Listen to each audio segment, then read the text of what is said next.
Hi, brothers and sisters. Happy Easter to everyone. Once again, welcome to our new episode of Our Word from Home. My name is Jonah, and I'll be sharing with you my reflection regarding our gospel for today that was taken from Luke chapter 24, verses 13 to 35.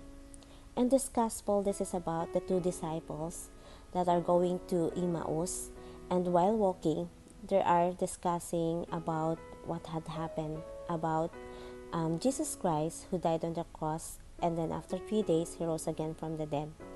And while busy discussing, they did not notice that Jesus Christ joined with them. They did not recognize that it was Jesus Christ who are walking with them at that very moment. Probably because they are so busy discussing about things, they are debating, arguing about what had happened. Probably one of them, siguro nagtatanong sila, totoo kayang si Jesus Christ is the Son of God? If yes, then why he need to suffered a lot of things and then died on the cross? Siguro yun yung mga pinag-uusapan nila, hindi natin alam. And then suddenly Jesus Christ asked them, parang tinanong niya, ano ba yung pinagtatalunan yung dalawa? Bakit parang sobra kayong busy, or parang he will be the one who will save them? And but instead, he was sentenced to death. He was crucified. He suffered, he crowned with thorns. He suffered a lot of things.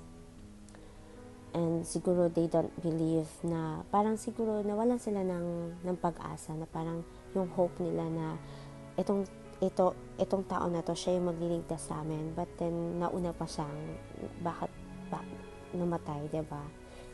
And then, Jesus Christ answered them from chapter 24 verses 25, and he said to them, "Oh, how foolish you are, how slow of heart to believe that all the prophets spoke. Was it not necessary that the Messiah should suffer these things and enter his glory?" Hindi ba kayo naniniwala na pagdadaanan nito ng anak ng Diyos bago siya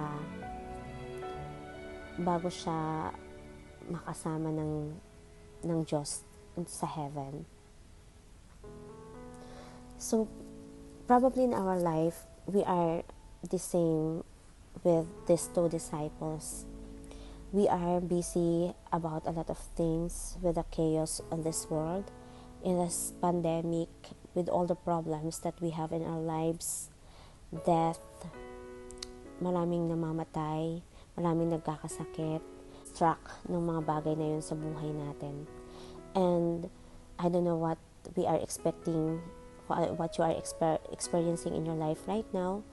Probably one of us, some of us or one of us lost our job due to pandemic. Some of us lost our loved ones due to pandemic. Or some of us suffered depression, anxiety. There's a lot of things, especially in this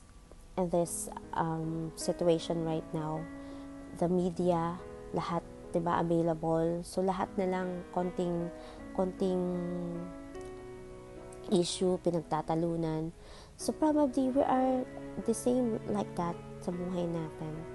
Or probably minsan nawawalan na rin tayo ng pag-asa sa buhay natin. We even question why these things are happening in our lives, why we need to suffer, why there's a lot of trials. May katapusan pa ba itong mga trials na pinagdadaanan natin? Probably those are the questions that we have in our heart. And since there's a lot of worries, we even forget that in this journey we are not alone. That in this journey, God is always with us. Like the two disciples, they don't even notice that it was Jesus Christ who are walking with them in that very moment. The same with our life, nakakalimutan natin. In this world, we are not alone. In verse 30 to 31, after kasi nung nag-discuss na sila, niyaya nila si Jesus Christ na magstay with them overnight kasi medyo gabi na. And then, while having a dinner on a table, bago sila kumain, in verse 30 to 31, and it happened that while he was with them at the table, he took the bread, said a blessing, broke it, and gave it to them. And with that, their eyes were opened, and they recognized him. That only the moment na recognize nila that it was Jesus Christ all throughout, nakasakasama nila. Maybe the same thing in our lives. Maybe we have to reflect, we have to remember all the things that God, all the blessings, or all the things, all the good things that God gave us from the past, all the blessings that we have, that we are receiving in every day of our life. And only that we could be able to recognize that of all those sufferings, of all this chaos in this world, still God is with us, and He will never leave us no matter what happens. So brothers and sisters, I know that it's hard, especially, if we are experiencing the world, still God is with us, and He will never leave us no matter what happens. So brothers and sisters, I know that it's hard, especially, if we are experiencing a lot of things. We even forget to have our prayer time. Nakakalimutan natin. Kasi ang dami na nating worries. Probably, it's time for us to stop. It's time for us to reflect. It's time for us to open our Bible. And it's time for us to once again talk to our God. And always remember that in this journey, you are not alone.